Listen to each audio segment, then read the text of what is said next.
phẩm ayam tổng trăm bể đâu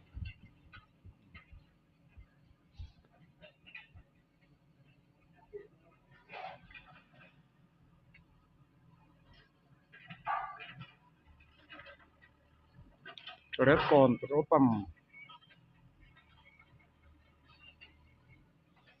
về lại bung vừa tin của ton nhiều trong các tù tại bên kia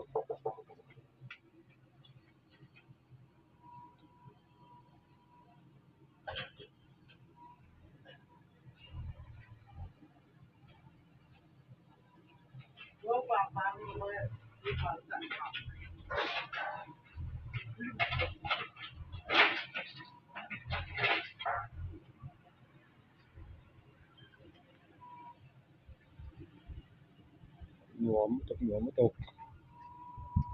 petrol làm thun giá đâu petrol là ông đi petrol diesel pom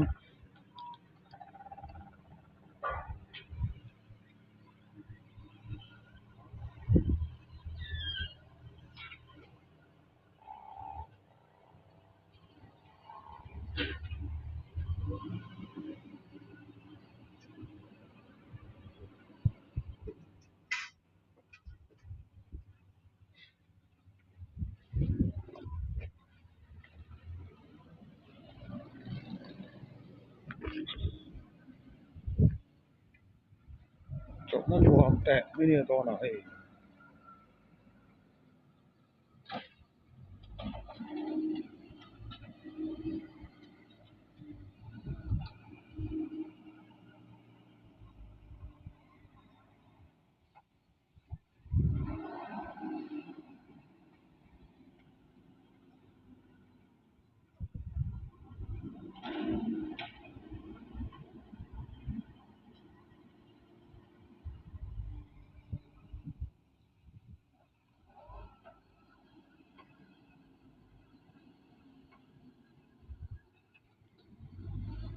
chọn tôi lại mất bút máy